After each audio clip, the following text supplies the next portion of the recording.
Welcome to the Card Subject to Change podcast. This week, the Wizard and the Honorable One, they're reviewing the year of 2022 as we come to a close of this wonderful year in wrestling. A lot to talk about. We're also going to take a quick look, talk about 2023. Should be a fun show. I'm going to toss things over to my partner, Nick. Nick, how are you feeling today? I've got that Christmas holiday hangover today. Like, I feel great, but I feel like I'm just stuck in slow motion. But I'm trying to wake up here. I hope you and yours had a great holiday Christmas yesterday. I had a great one, but trying to get going and recover here through the holidays is a chore. But we're going to get through it here on Card Subject to Change. Yeah, we were debating about whether we'd pop this episode on with the holidays being as busy as they are, but Nick and I found some time. So we're here. We're live on Facebook, Twitter, and YouTube. Give us a like, share, and subscribe if you're listening and watching. What we're here to do today, Nick, we're going to talk about the last year, some of the memorable matches, moments, memories that we have in the wrestling world, and we're going to give a little bit of a shout out to 2023 and take a look at what we think we want to happen or what should happen and what we hope is going to happen. Oh, no doubt. 2022 was a year we may never see another year like 2022 again. And we'll recap that here in a little bit. But when you think about what has happened in wrestling and the different companies, we haven't even. We'll talk about the biggest storyline or the biggest story of the year, but it was maybe 2022 is the year that breaks the floodgates and starts to get people back in. The numbers are down still, but there was so much in 2022. If you couldn't find anything you liked in wrestling in 2022, you might have something wrong with you. There was just so much to offer this year, both pay-per-view, both on free TV. YouTube, anywhere you can find it, you can find your wrestling. And we talk about on here things we've been doing or whatever. I'm going down a rabbit hole of 1983. I'm stuck back in 1983, watching world-class television. It's fun, And I'm kind of all over the place in that regard. But it's 2022 is special, and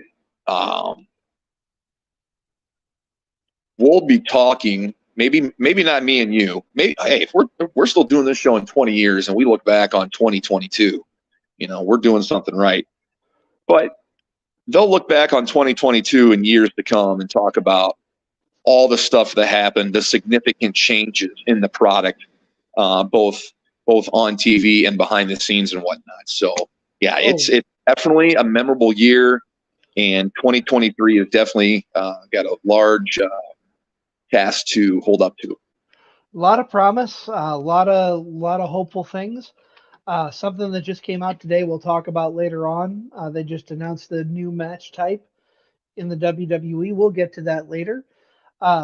Nick, I don't know about you, but I want to kind of start one of my biggest memories and moments of this year. Has to have started at WrestleMania or just before.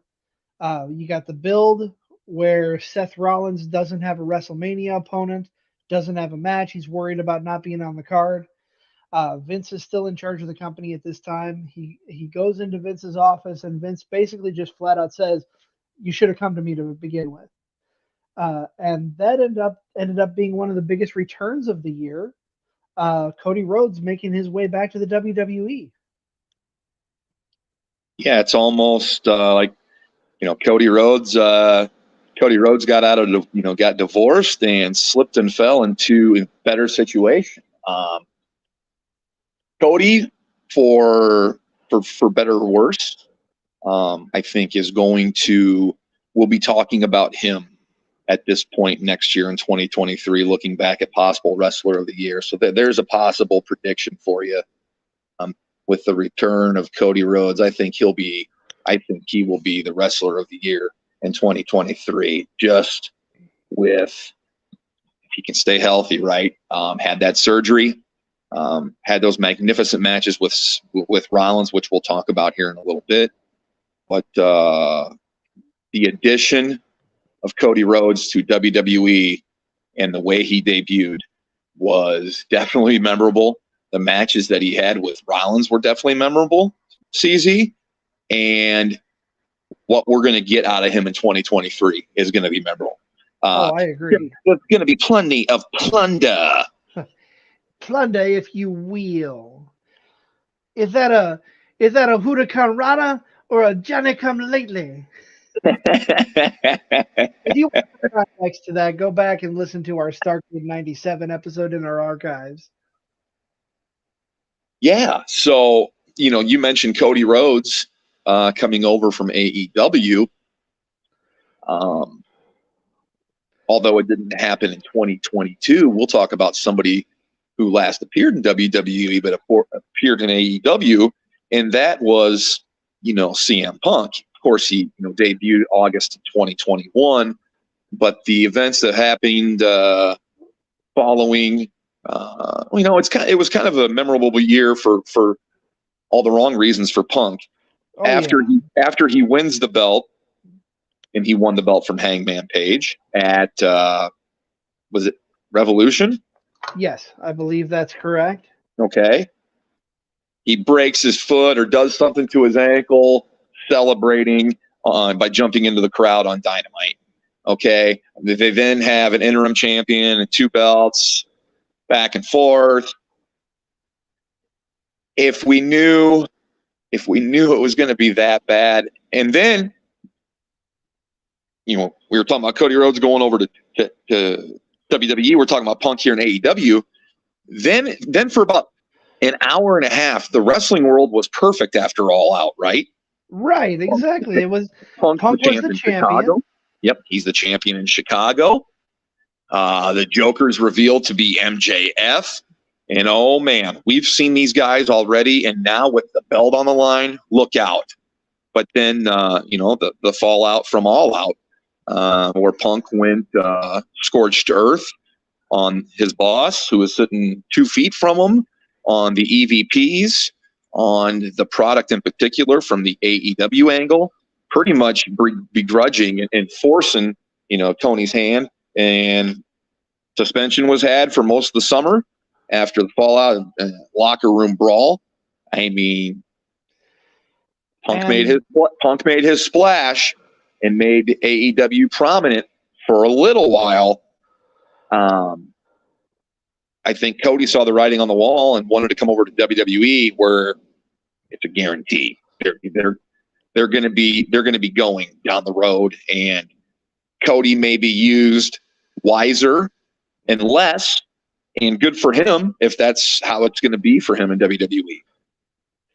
And I just we didn't talk a lot about the controversy with Punk. I don't want to hover on it, but the Bucks instigated a physical confrontation after that verbal spewing of bullshit from Punk. Got everybody suspended, the Bucks and Punk. And my question to you, Nick, are we going to see Punk in the world of wrestling ever again at this point? Never say never. I mean, the whispers are out there with the Royal Rumble just around the corner, CZ. God, in a perfect world, you'd love to have him back for a WrestleMania program, and then from there see. But I don't know. With Triple Paul running the show, he's no dummy. He knows that Punk will make money and get eyes over on the product, but do they need him? That's the question right now. That's very true. Are you going to interject him onto a card already a pretty saturated roster? I know you've got injuries, but he'd be taking somebody else's spot. But hey, money's money, business is business. You never know. Never say never in the world of wrestling. But right now, I'm leaning towards probably no. No for several years. And here's the thing with that. Triple Paul has brought back so many talent from NXT before they got called up and put them on the main roster. You got to look at that. You've got Gargano, you've got Dexter Lumis, Bronson Reed, and that's just naming a few names who were brought back into the fold after Vince went through his massive firing spree a year or so ago.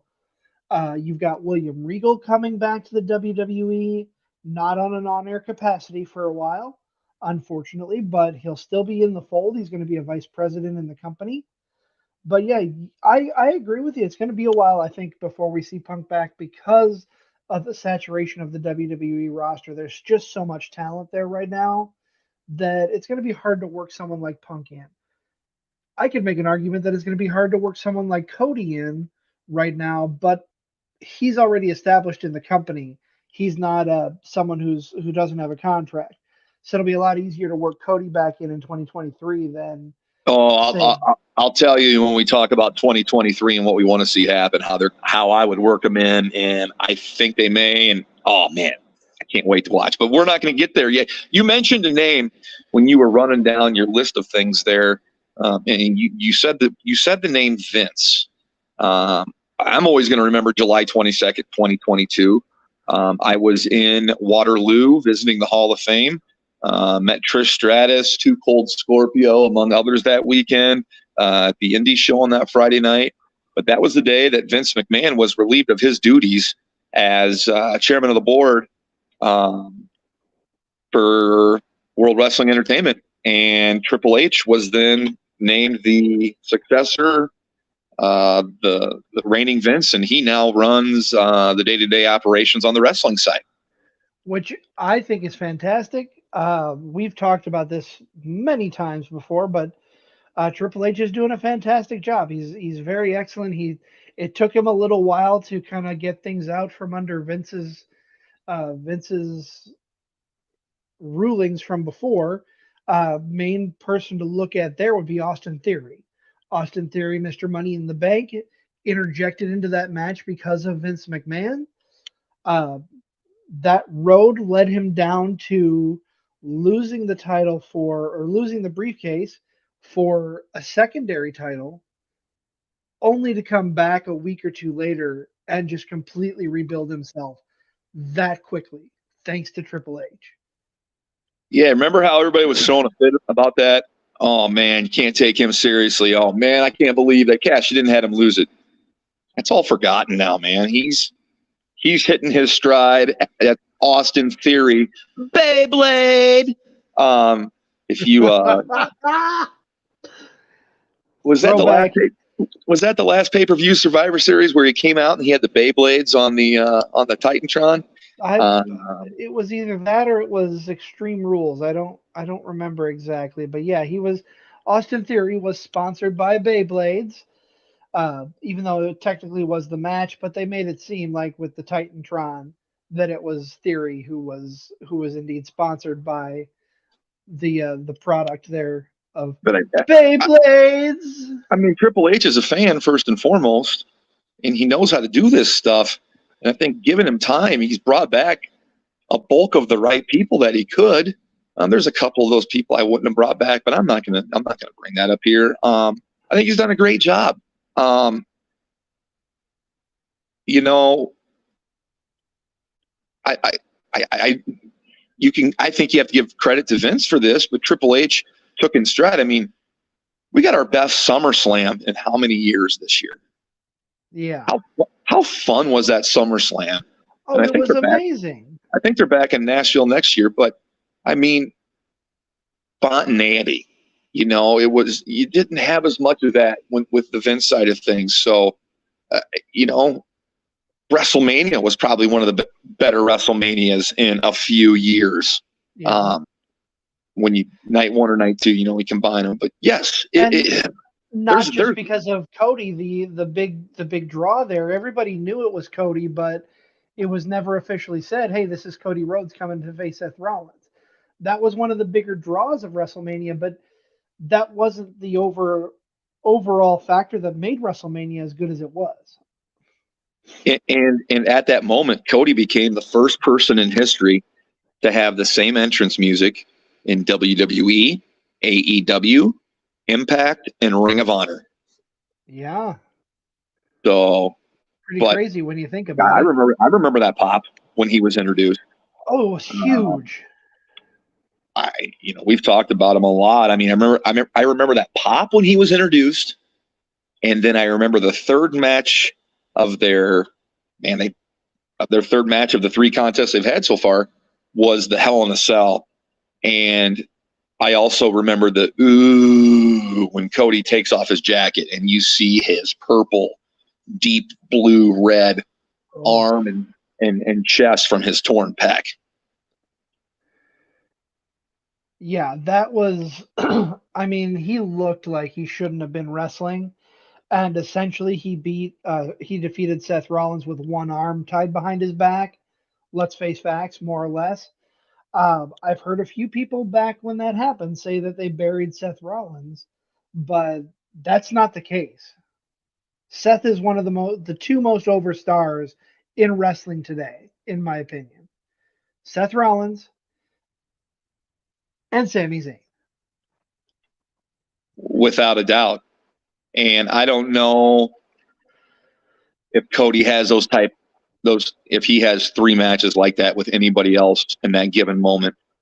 It just goes to show the hometown boy Seth Rollins is just I think he's the new Mr. WrestleMania. We'll look at it later this year on the road to WrestleMania, I'm sure. Rollins and Michaels, the comparatives are there, the similarities are there, but I think Rollins has passed them and has more to achieve. But man, so much happened in 2022 here. Give me something that comes to mind right now for you that happened in 2022 that we haven't talked about yet that you're like, wow, that was great or that was big. And I have the exact moment I want to talk about. I'm glad you asked that question because I showed it to my sister not too long ago over the holiday weekend here. I say weekend. I've been home in Aledo for 5 days, so that's my weekend. I'm not working until after the first of the year, so I have an extended vacation. But the thing that stands out to most, one of the things that stands out the most to me, promo wise, not the only thing. There's a few others that are kind of out there that are really good. The Bloodline. Go back to November, early November. You've got Jay and Sammy with their heated arguments all the time. And just the fact Sami Zayn is, like I said, he's one of the most over wrestlers in the world right now. But here's why. He went in the ring with the Bloodline and made everybody break character. Paul Heyman, Jimmy and Jey Uso, and Roman Reigns. And it only was escalated when Roman Reigns repeated what Sammy said. And that was it for the promo. Roman Reigns says, Is that it, Jay? You're not feeling Usi?" And everybody just lost it. It's, you know what it is?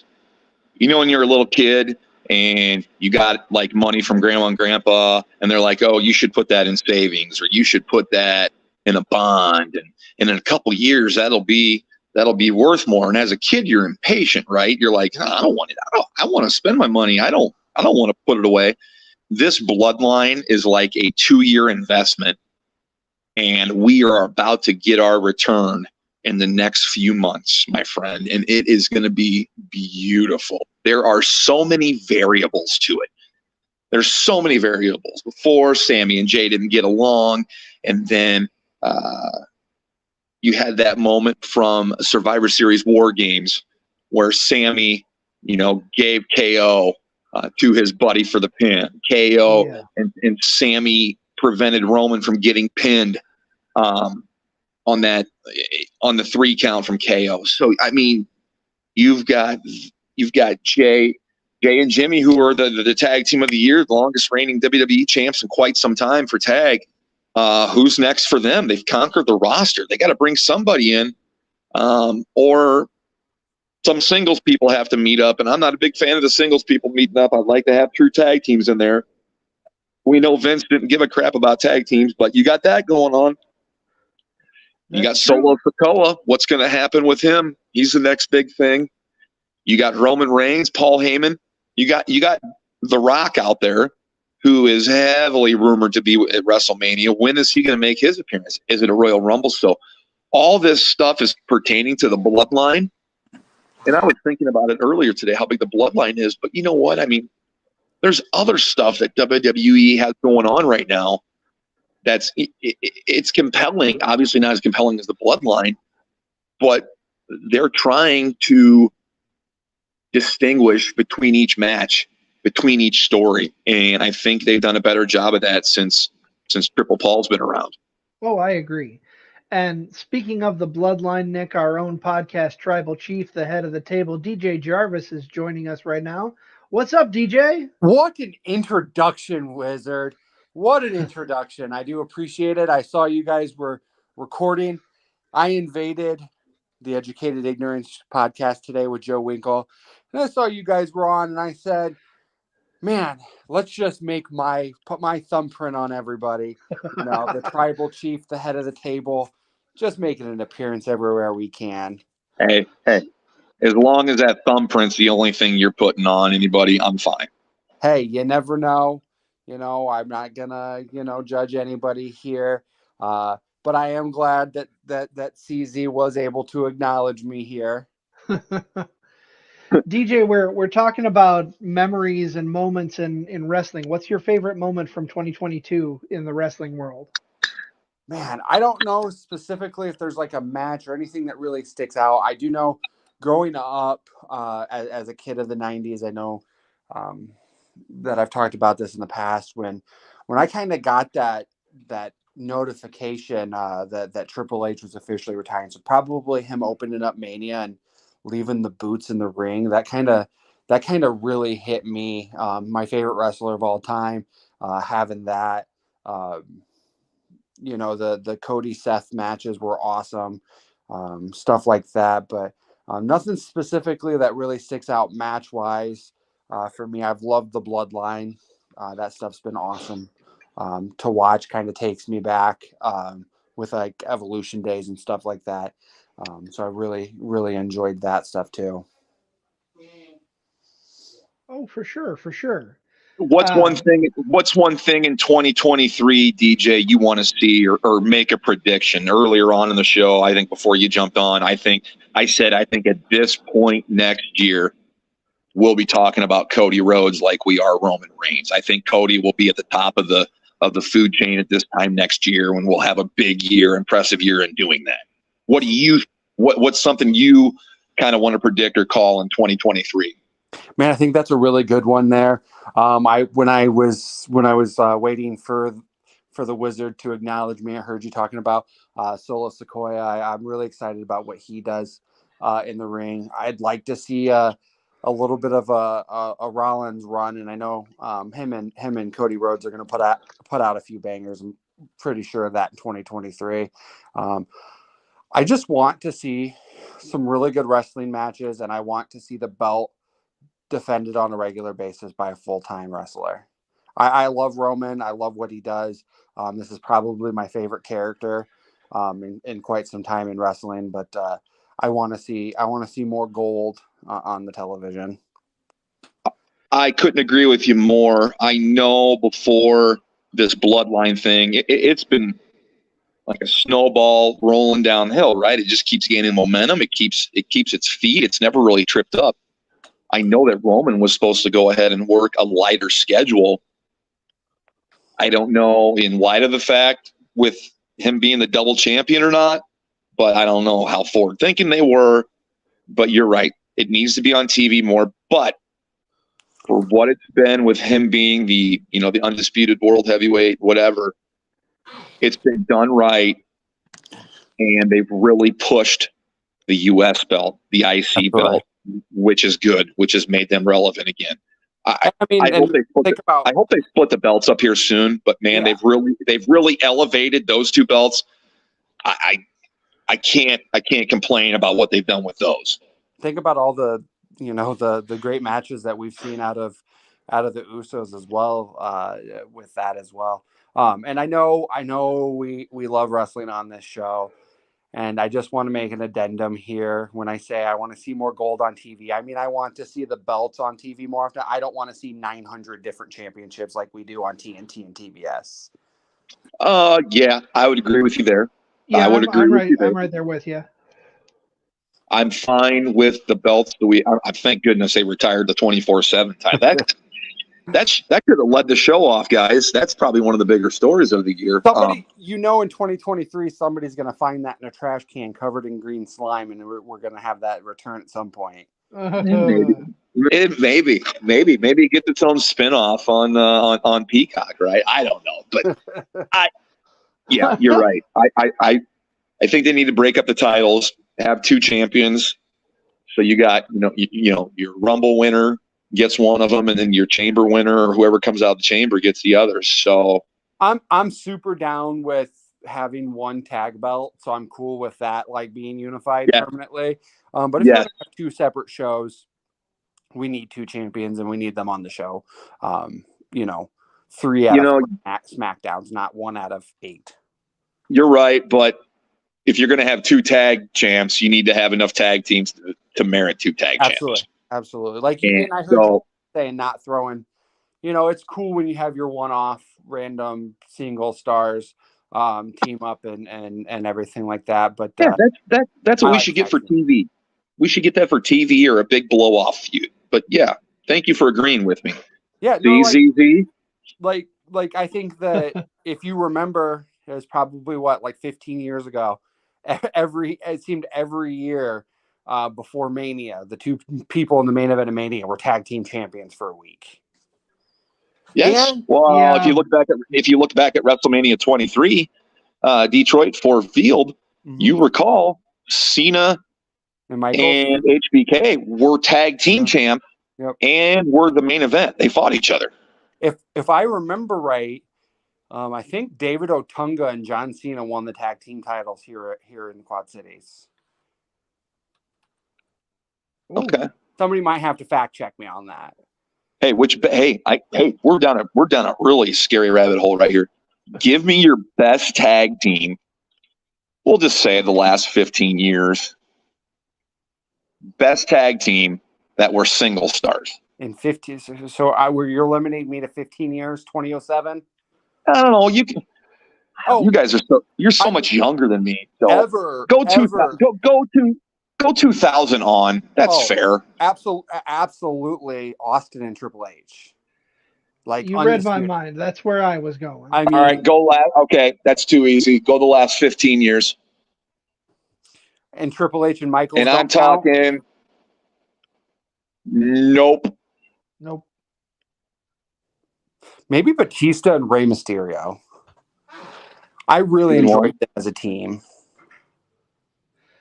I enjoyed that being a fun I enjoyed sport. Ray and Edge. Ray and Edge were a good team. What about Big Show and Kane?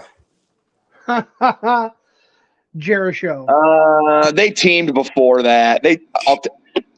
I got mine. I know who mine is. And you're going to go, but I love the Bar, Sheamus and Claudio. I am on board with that. I am 100% on board with that. I can jump on that bandwagon too, for sure. They're probably the 1 in 10 tag teams that I sat and watched their matches and enjoyed that were single guys as tags. They put out banger after banger after banger. Yeah, they did, man. The Bar was highly, highly underrated. Maybe they weren't the best. Maybe they were my favorite, but there's plenty of them. I guess you could have said Rated RKO. Weren't they tag champs as well? Yeah, Rated RKO was fun. Give credit to current product and RK Riddle and RK Bro. Yeah, Riddle and Orton. Bray Wyatt and Orton. Yeah. Maybe Randy Orton's just like the greatest tag team performer of all time. Maybe. I don't know. The most decorated tag team wrestler is Bubba Ray Dudley. With multiple teammates? Multiple teammates, yep. If you're looking at all of wrestling. Didn't we talk about this on an earlier episode, CZ, who the most decorated is? And most decorated tag team in WWE history is the Dudley Boys. Yeah. But I want to believe the guy who's had the most partners is Ed. Or Billy Gunn, maybe. Ooh, maybe Edge. He was tag team champions with Orton and Hogan and Mysterio. Obviously, Christian. Yeah. Maybe Kane. What about Kane? I don't know if he and Kane were. Maybe it. No. I'm saying Kane might too. Kane with Taker, Big Show, Hurricane, X-Pac. Hey. X-Pac. What about Team Hell No? Yeah. It's an interesting. We're gonna have to fact check that one too because that's a good one. Do we talk about the Shield? See, but they were stars when they weren't stars yet, and then they got back together. But think about Seth. He's been tag team partners with Roman, Ambrose, Jason Jordan. Kurt Angle's son, everybody. I come in and we start talking about Jason Jordan. We've gone off the rails completely. So this show was listenable until the Jason Jordan reference. No, I'm just kidding. That was, man. When I woke up this morning, I didn't think I'd be talking about Jason Jordan, but here I am. Here you are. Well, boys, I do have to depart. I just wanted to come say hi, talk a little wrestling with you. Merry Christmas, Happy New Year, Tribal Chief. Absolutely. Yeah. We'll see you guys around. Enjoy the rest of your show. Thanks for stopping by, DJ. Absolutely. Thank you. Bye. And on that note, DJ, always good to have him pop by. It doesn't happen very often, but let's toss to a quick break and talk about his show, the For Fantasy's Sake podcast, also part of the For Frequency's Sake podcast network. We'll be right back. Make sure you tune into For Frequency's Sake on Facebook, Twitter, YouTube, and Twitch each Sunday during the football season from 10 a.m. to 11:30 a.m. The boys from For Fantasy's Sake will be bringing the fire fantasy football takes, updating you on the week's rankings and injuries, and getting you ready for your fantasy football matchups each and every week. The show is interactive, so be sure to send your questions. You can find them at For Frequency's Sake on Facebook, at FFSQC on Twitter, or you can send them an email at forfantasysakeqc@gmail.com. And you have always seen two men compromise the tag team, but before your eyes you do see three. And all three? That's right, all three of us. That means you never know. You can never plan your strategy down the T because there's three of us.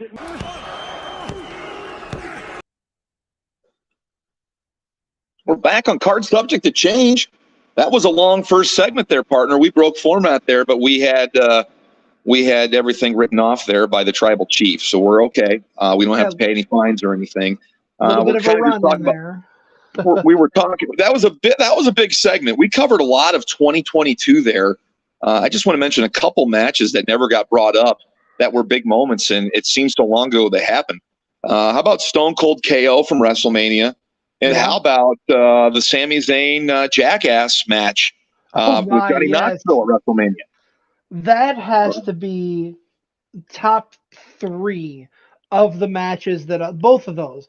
So if I were picking matches from WrestleMania, number 1 would be Rollins versus Rhodes, and then it's a tie between 2 and 3 between Stone Cold and KO, and the Jackass match with Sami Zayn. That was so fun to watch. And now we have rumors that Stone Cold may be returning for another match at WrestleMania 39 in Hollywood. He's been posting workout vids. He looks in great shape, and if used right, like they did this past year with KO at Mania, he can still shine in the right way. Oh, absolutely. I think that'd be a fun return, depending on who he's up against. I'd like to see who they pair him with, and what that build's going to look like. Mr. Honorable One, we're talking about matches. I would be remiss if I did not bring up the match between Sheamus and Gunther. That match. Which one? There was one on SmackDown, and there was one at Clash at the Castle. The Clash at the Castle was the better, in my opinion. Yeah. You want to talk about a banger? Oh my! That's a banger. Match, yes. That is a banger. That is up there for match of the year. Not only for WWE, but I think you got to, if you took like 8 nominations, I don't know. We're not the Academy here, but if you took nominations, it would go on the list. I'd be remiss if I find anyone who didn't like that match. Most people loved it. I've got a friend of the show who talked about it here before, Don. he's more into the high flying and stuff, but he was like, that match was unbelievable. Those two guys just beat the crap out of each other, and everyone and their dog, including both the Wizard and I, thought Sheamus was definitely going to win it, right? He never won the IC. He'd do Grand Slam, and everybody in that building thought he was going to win. So when Gunther does, it's just shock. But they had the crowd in the palm of their hand. I burp. Yeah. Hit the cough button there, but they had the crowd in the palm of their hand, and there was nothing outlandish or crazy about that match. Their couple matches kind of resembled those of Ilya Dragunov and Walter from last year. Oh God, yes. Which were very highly received. So yeah. I wanna. That was a fantastic match. I want to stay on Clash at the Castle for just a moment because of the atmosphere. This was the first stadium show in the UK in 30 years. 1992 at Wembley Stadium. SummerSlam was the last one, but the atmosphere for the main event between Drew McIntyre and Roman Reigns, that was highly anticipated. They brought back Drew's old music to kind of give him a hype piece, which I thought was really well done. That's another match where going into it, you thought, well, there's no way that Drew can lose in his home country. He's going to be the new champion. And correct me if I'm wrong, no Usos at ringside. No Usos, no Sami Zayn. Sami Zayn, no Paul. So Roman had no one out there. I mean, until we hear the tribal chiefs, the council sent Solo Sikoa to guarantee the win. That was the day for Solo, but that Clash at the Castle was a very good card. I mean, we've talked about WrestleMania here. We talked about SummerSlam. We talked about Clash. Survivor Series War Games I thought was okay. I mean, they had a really good year of shows. They did. I mean, people can criticize WWE Raw being too long, which it is, this or that. But I think they've righted the ship because the shows have been really good. Yeah, I can't think of a bad episode of Raw or SmackDown or a bad pay-per-view that has happened since SummerSlam of this year. I can think of some of them that weren't great. Well, I'll tell you what. Can't think of a bad. The good outweighs the bad, right? Not everyone's going to be great. The good outweighs it, and I think they've done a good job. 100%. They've done a good job. You can look over on the AEW side of things. I mean, a lot of big things happened over there. You've got MJF now as the world champion. You had Cody leaving. CM Punk, for all intents and purposes, appears to be gone. You've got an influx of talent on your roster. Mm-hmm. What are some things that stick out to you from AEW in 2022? Well, what sticks out to me, there's two big things that stick out to me, but not necessarily in AEW proper, more in ROH.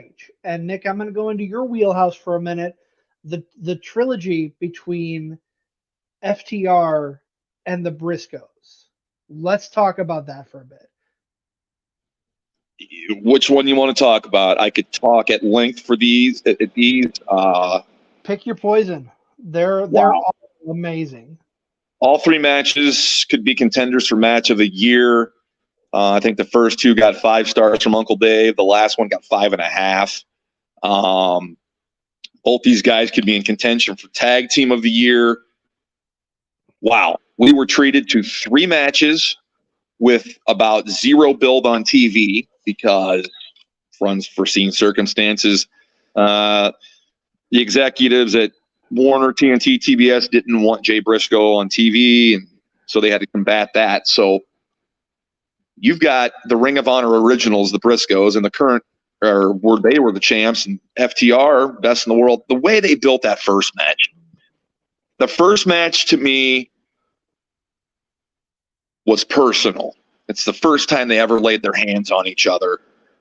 And it may be the quote unquote best wrestling match of the three if you're looking for a wrestler's wrestling match. First one was phenomenal. The second one was the 2 out of 3 falls. That was FTR defending the belts against the Briscoes. And what was the Briscoes' specialty? If you can remember in Ring of Honor, that was their big deal. The 2 out of 3 falls. I mean, they never lost those matches. So FTR winning that and keeping the belts sets up for, a double dog collar match, which had never happened in Ring of Honor before. And you and I racked our brains. I'd never seen a double dog collar match. Not that I remember, no, up until Final Battle. It exceeded expectations.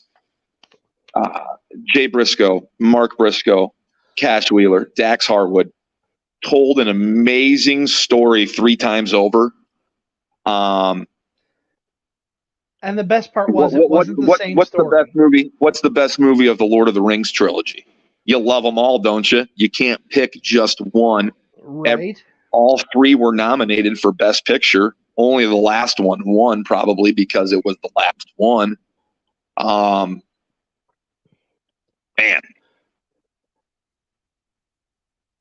If you like tag team wrestling, which go look at my Twitter profile. I love tag team wrestling. That's what got me into wrestling. If you ever go back and want to listen to some old great episodes of Card Subject to Change, you can find your podcast wherever you get your podcast streaming. Like, subscribe, follow, leave a review, please. But if you go back and listen to episode 1, what do I love about wrestling, CZ? I love tag team wrestling. Tag team wrestling. Absolutely. And it was showcased in 2022, and we got some great ones. We also, we got Bucks and FTR Part 2 on free TV on Dynamite right after FTR Briscoes won. So some great wrestling on free TV, on pay-per-view as well. But the Briscoes and FTR, if anything, go back and watch those right now before the end of the year, next year. They're worth the watch. Give me, what's your takeaway from them? Other than the fact that they're phenomenal, there are no words. I think overall they were probably, all 3 of them deserved to be match of the year. That's why they are in contention for that. But you and I don't do star ratings. The fact that all 3 of them got 5 or more stars, well deserved, well placed, shouldn't have been lower than that. That was spot on. Very well done, but all 3 of those matches, and I'm excited to see what both of those teams do. You've got to think that the Briscoes are going to be a big part of Ring of Honor as the Ring of Honor gets its own TV show, although that's going to be streaming, I believe through the Ring of Honor app, the Honor Club app, if I remember correctly. But you've got to think that both of those teams are going to play a big role in tag team wrestling in the next year too. Absolutely. It'll be an interesting year, 2023, for tag team wrestling. I know FTR's contracts are up in April, I believe, with AEW. Be interesting to see what they do. Been talk of them going back to. Been talking of them going back to revival of the WWE. revival. Yeah, they've been talking them going back to WWE for a little bit. So a lot to play out here. But we talked a lot about WWE, a little bit here about AEW. We'd be remiss if we didn't talk about the women's wrestling in 2022 and the impact it had on the product and just how much more momentum women's wrestling's gained. It's been in the forefront. It's headlined mini Raws, SmackDowns, Dynamites, Rampages. There's been some great women's wrestling on both for both brands. And if you really want to pinpoint it, I mean, the WWE's got the deeper roster for women. Absolutely, they do. But AEW has some pieces, and talk about some of those pieces that AEW has. I mean, you got Dr. Britt Baker, DMD. She's the obvious one, but I think they got the belt on the right gal right now with Jamie Hayter. I can agree with that. Jamie Hayter is a fantastic performer. They told a good story to get her to that point. And I like that. I don't like the fact that Thunder Rosa had to step down from being a champion. That always sucks when that has to happen. But I'm glad that Jamie Hayter is not an interim champion. And you and I have talked about this both on and off air. I'm not a fan of the interim championship at all. I think it's the wrong way to go. But I'm not Tony Khan. I don't book wrestling. I just watch it. So what do I know? I'm just a 43-year-old guy who's watched wrestling pretty much all his life. Well, it has its place in the fight world, in the combat sport world, in boxing and mixed martial arts. It has its spot, but in pro wrestling, it's really hard to pull it off. Especially with the state of kayfabe, and it's just harder nowadays. But I'm glad that's been removed. We talk about, we got Toni Storm. She was champion this past year.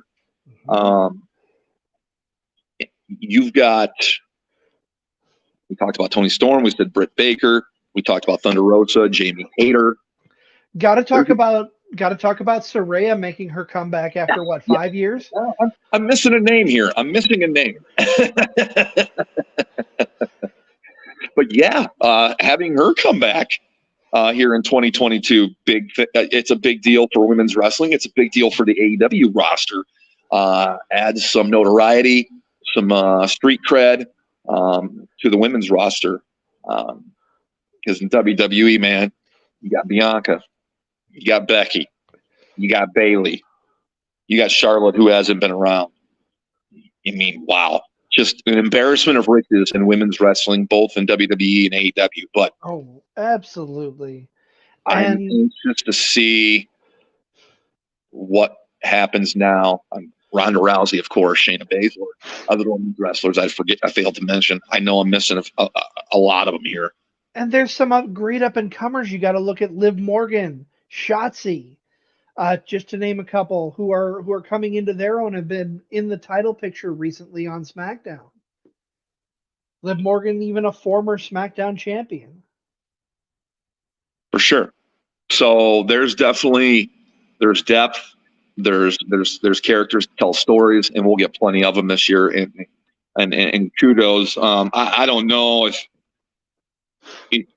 we could play. We're going to play word association game here. You ready? Okay. Wrestler of the year. Ooh, that's a good one. You got your answer? We're going to go 1, 2, 3, then say our answer. You ready? Okay. 1, 2, 3. Roman Reigns. Roman Reigns. Yeah, I was. Okay. It's right there. This is something you and I are going to differ on, but let's talk about tag team of the year. Oh, we're definitely going to differ on it. I mean, I know they were on your Mount Rushmore. Your team was. My team was on my Mount Rushmore. They both had amazing years. I believe you will say the Usos. Absolutely. I think they had a phenomenal year. And I will lean towards FTR.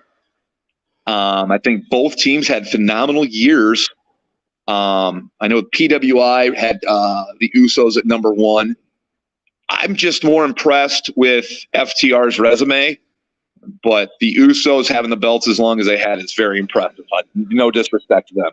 No, and I agree the same with FTR. I mean, you got to look at their track record. FTR held 3 titles at once this year.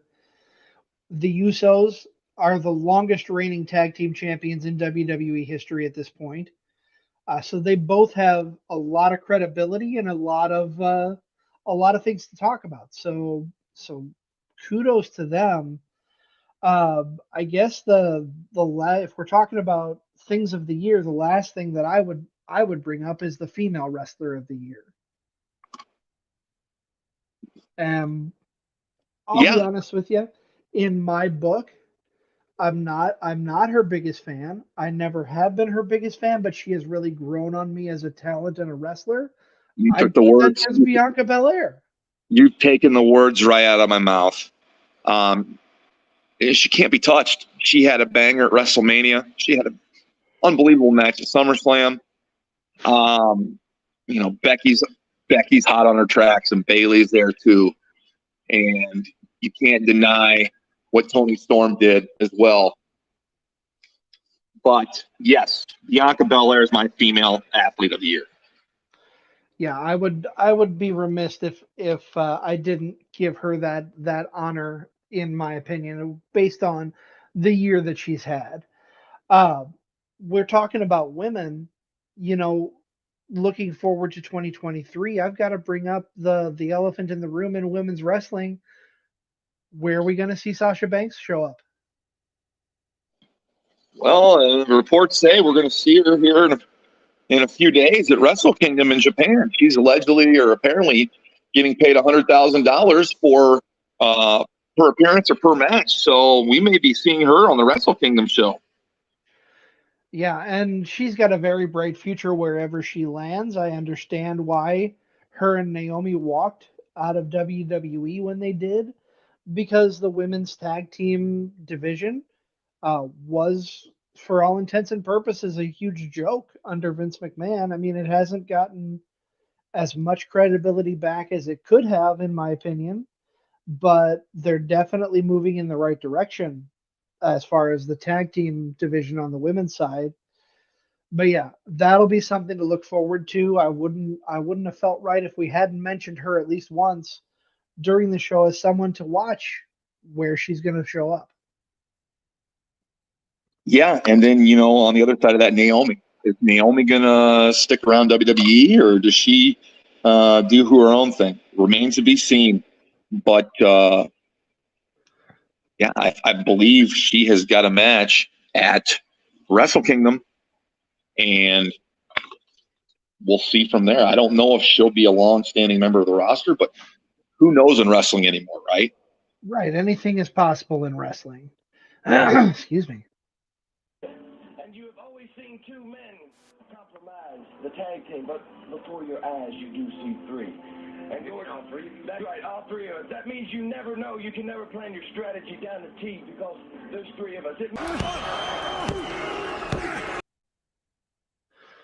So Nick, we're reviewing 2022 a little bit. We're talking about 2023. We've had some great things to talk about. I think we need to take a quick break, toss the commercial one last time, and then talk about our hopes for next year, in all honesty. I think that's the next logical place to go. Well, we've talked enough about the back. We got to go forward now, right?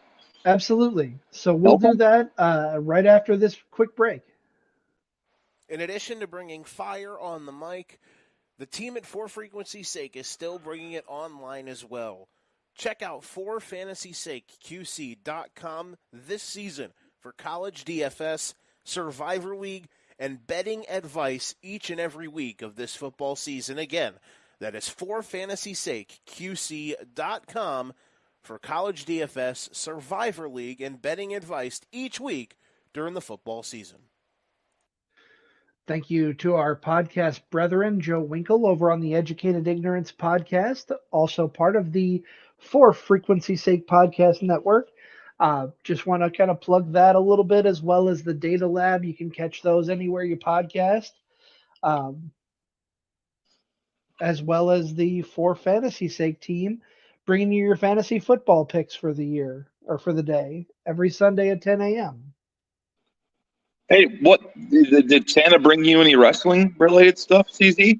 Yeah, I got a couple of things for the holiday wrestling related. I got an addition to my Funko Pop collection, which I should post that. I sent you a picture of my. Yeah, it's pretty impressive. Pretty impressive. And the thing with that, that's not everything. I don't have enough room on that shelf for everything else that I have. I'm looking over there. I see things that aren't on the shelf. I've got the Street Profits. I've got Asuka, the Rock and Sock Connection, a duo, just to name a few things that aren't actually up displayed in my area for the Funko Pops. But I got Bianca Belair added to my collection. Our pick, CSTC's podcast wrestling pick of the year for female wrestler. I also got a new ornament for the tree. The WWE Championship belt is now hanging on our tree proudly. That was very cool. I thought those were awesome gifts. Yeah, you sent me a picture of that WWE ornament. I'm like, that is sweet. I thought that was really cool. I think it was too sweet. Sorry, I had to. Sweet. I couldn't help myself. I apologize. What about you, Nick? What was under the tree wrestling wise for you? Well, the social media world, I think, saw one shirt I got. I got the Bobby Heenan Show T-shirt was delivered to me for Santa. I absolutely love that. Wore yesterday, and then I have a pink FTR 7-star T-shirt that I received wrestling on. So, yeah, can't wait to break those in. Probably be wearing one at a show here in the near future. But yeah, Christmas has been good. The Christmas hangover is finally wearing off. And as we get here, we swing into 2023. What do you want to see? What are you hoping for this year? What do you want to see? I'm going to give a shout out. I think locally, I want to start there. I found out that I'm not going to be in town for the final show for SCW Pro at the Walcott Coliseum. I am so torn up about that because there's a lot of history for me there, being during my ring announcing days, and a lot of history for SCW Pro. But on that respect, I would love to see friend of the podcast, JT Energy, get the title belt in SCW. That's the first thing that I want to talk about. Well, we can also talk about JT real quick. He was attacked by Bray Wyatt the other night on SmackDown and choked out while he was the photographer in the closing segment of the show. So props to JT Energy for or maybe not props for being in the wrong place at the wrong time. But no, we saw that, and we gave JT some love. He gave it to us back, and we love him here on the show. But you're right. Maybe it's time for JT Energy to take the STW Pro Championship and run. And, I'm going to transition right out of that into Bray Wyatt, because it was announced today that there is a new match type that will debut at the Royal Rumble. It is in conjunction with Mountain Dew and their new flavor, both of which are called Pitch Black. Don't know anything about this match quite yet, other than the fact that it looks like it's going to feature Bray Wyatt against LA Knight at the Rumble. What do you think about, they introduced another new match type this year with that Iron Champion Scramble on NXT. I'm not opposed to new matches, and with Bray Wyatt and LA Knight in the mix, I think that's going to be a good spectacle. What do you think, Nick?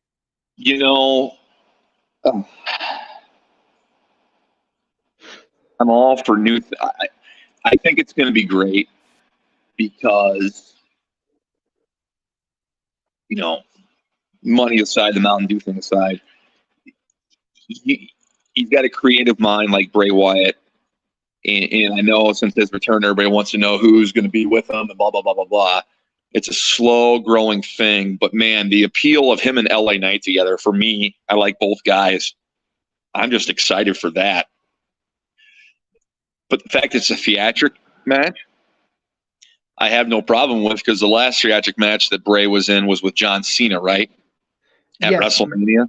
And that was done very well.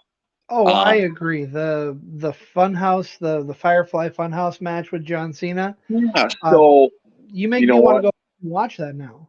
Well, there you go. You got something to watch here after we wrap up production. But no, I mean, it's going to be interesting. Taker and AJ Styles and the OC, that was different. That was interesting. And AEW's done a few theatric matches with Sting and Darby Allin, but as long as it's limited, as long as we're not seeing it once a month, if we're just seeing it like a one-off here, I'm fine with it. And I'm excited to see what they turn out. Royal Rumble is going to be fun, man.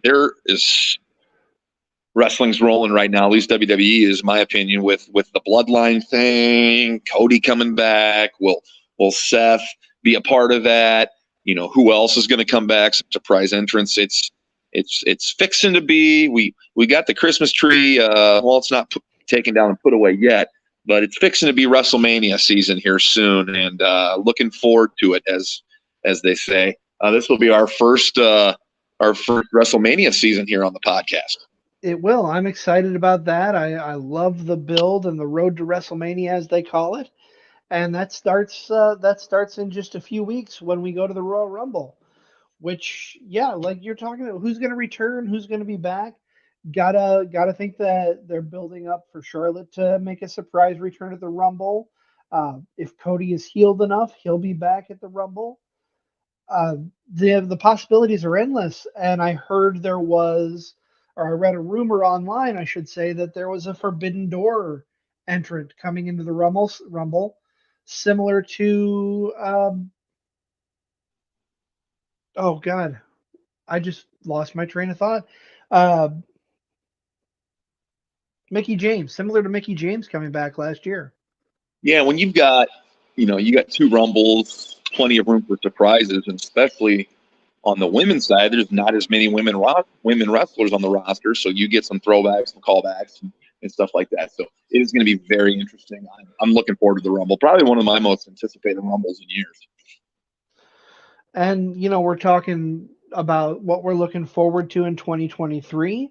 I think on the WWE side, you got to look for Roman to lose the title. I don't necessarily want him to lose the title because the build of the bloodline is just so fantastic. But you've got to think that that's coming up here, and you got to wonder who it's going to be. In my mind, there are 3 people that can take the belt off of him. All 3 of which we've talked about earlier, but 2 of them are the most over stars in the WWE, in Sami Zayn and Seth Rollins, and you've got to factor Cody Rhodes in there somewhere as well. Yep. I think it has to be one of those 3, right? And if not one of those three, who? And I wonder, how. It's an exciting time, and this is fully, Triple Paul's baby, and what we get at WrestleMania. I think I haven't seen the card, but just with the talent they have, knock on wood, they don't have the injuries or anything to deal with. But with who they got and the possible surprises, man, these shows are going to be can't miss. Oh, absolutely. And this being not only our first WrestleMania season, but Triple Paul's first WrestleMania season, I can't wait to see what happens here. On the AEW side, Nick, one thing that I'm looking forward to, if they do it right, is the possibility of confrontation between MJF and longtime associate turned rival Wardlow.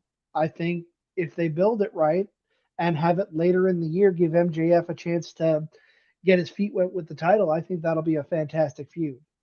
I think it naturally has to go that way, right? I mean, MJF was written off before by about 85 power bombs from Wardlow, and now MJF's got the gold.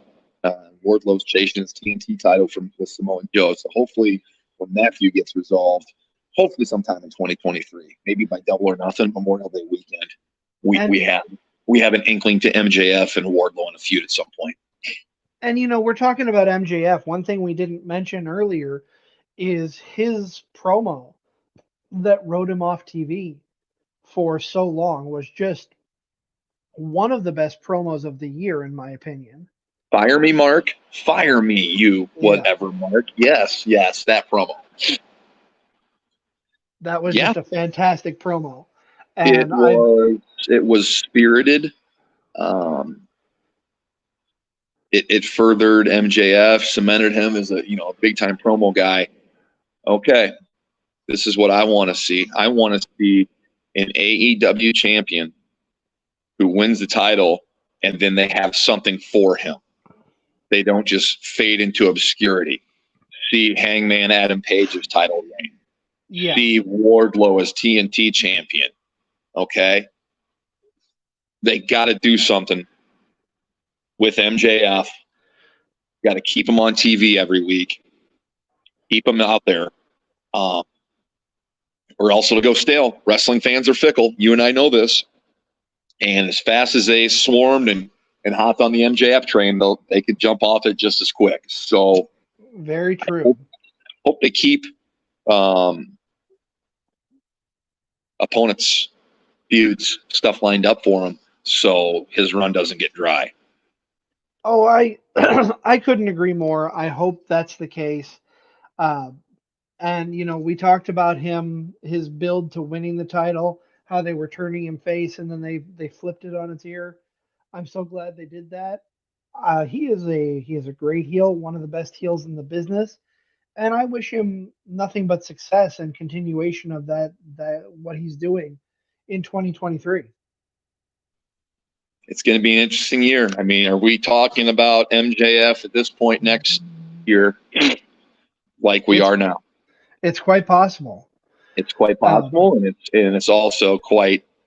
I don't know. I hope we're talking about him in a good light, and I really hope AEW pumps him, gives him something, because they've got the right guy on the mic.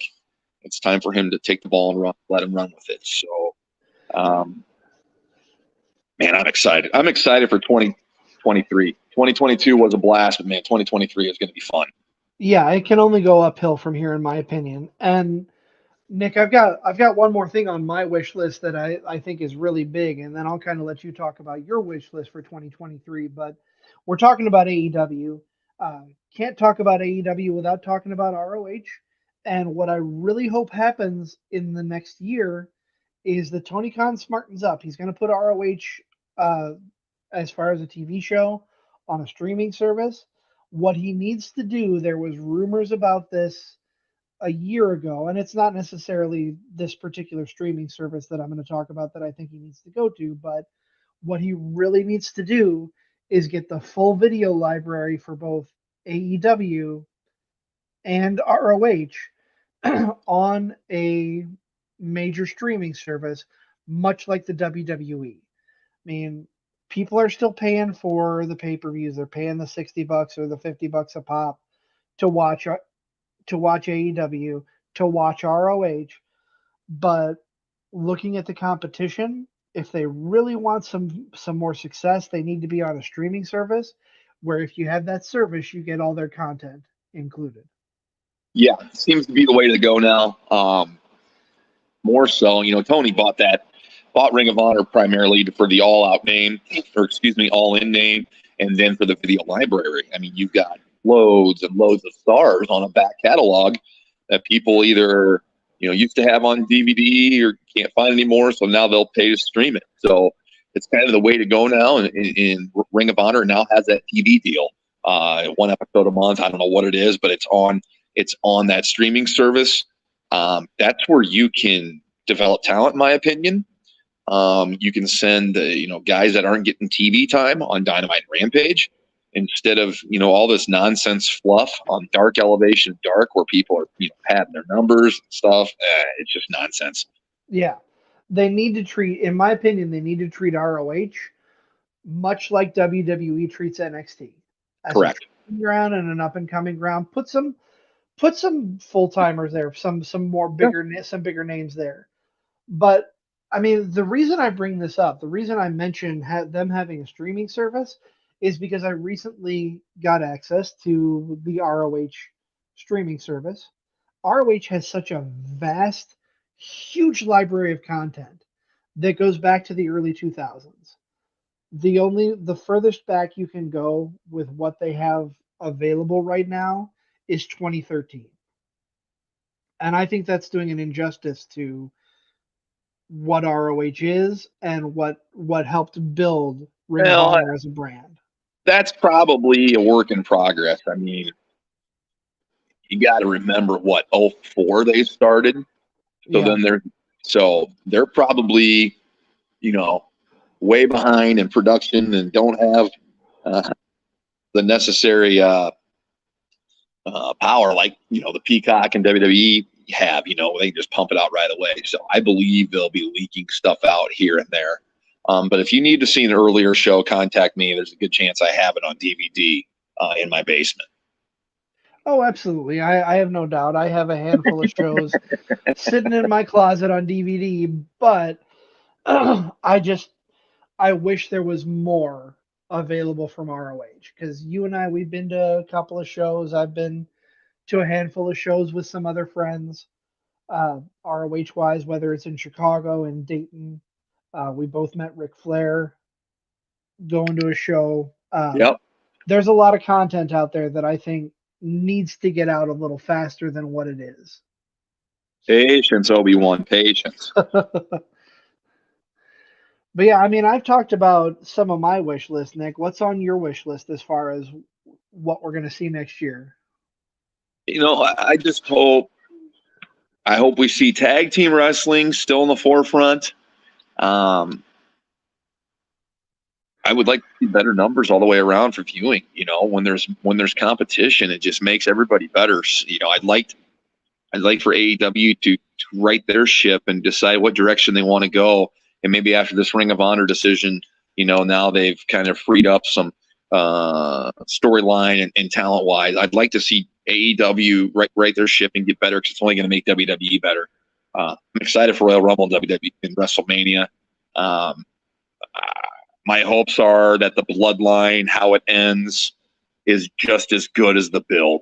If it's, I don't know, maybe if it's even half as good as the build, it's still going to be good. The payoff's going to be worth it. So I'm looking forward to that. I'm also looking forward to keeping this podcast going. I mean, this kind of started as hey, we're just going to do this, how many episodes type of deal. But I hope to keep this continuing and hope to gain, listeners, whether you listen to us live or whether you go back and listen to us later. I enjoy doing this. More of a hobby it's a hobby for me. I mean, when it stops being fun is when I'll stop doing it. So exactly. I feel much the same way. It's fun to get on here and talk about wrestling, and we've had that platform. I'm very thankful to DJ for that. He came on the show earlier if you missed him. I'm very thankful for that. A creative outlet, if you will. And just the people I've met, just the wrestling shows and the wrestlers we've had on here. It's been fun, and look for more out of Card Subject to Change in 2023. Yeah, and I'm not gonna name names or anything, but I'm just gonna go through, pull up our schedule, give you guys a little bit of a preview here. We've got, obviously, any pay-per-view from next year, 2023, we'll be recapping here. Whether it's AEW, whether it's WWE. We've got some great shows. We've got the Royal Rumble retro review from 2003. That's the year we're going to focus on next year, is 2003. So that'll be a lot of fun. A handful of interviews already kind of penciled in throughout the next couple of months. Yeah, I think it's going to be a good year, Nick. What do you think? I'm excited, and as much as we have a schedule and kind of have shows penciled out, as always, CZ, it's Card Subject to Change. Absolutely. But Nick, I think we've talked for quite a while. We've given everybody our kind of year-end wrap-up and review. Look forward to next year. That's going to put a bow on our show for this week here. I think it's going to put the bow on 2022. The next time we talk to you guys will be 2023. Stay tuned to the Facebook page, Twitter, and IG for updates. Hopefully you like us. Please go like, follow, subscribe, leave an update, or leave a comment wherever you do that, whether it be Spotify, iTunes, CZ. Am I missing anything? YouTube, Facebook, Twitter. Yep. We're all over the place. Yeah, we want to be as interactive as we can with you guys listening, because we appreciate you tuning in. So give us a like, give us a share, give us a subscribe, leave a comment, ask us questions. We're always here to help answer, and maybe we'll give you a shout out on the show. You can find me at the Wizard CZ on Instagram, Twitter, Chris Sack on Facebook, Nick Bull on Facebook, at NickBull55 on both Instagram and Twitter. Find the show at CSTC Podcast on Twitter and Instagram. Card Subject to Change Podcast over on Twitter, on Facebook. Yeah, share. Come on board. Give us some comments. Give us some shares. We appreciate all you listeners out there. Nick, anything you want to say to wrap things up? Happy New Year, guys. Happy New Year, Card Subject to Change fans. Happy New Year, wrestling fans. Let's enjoy it and take it all in.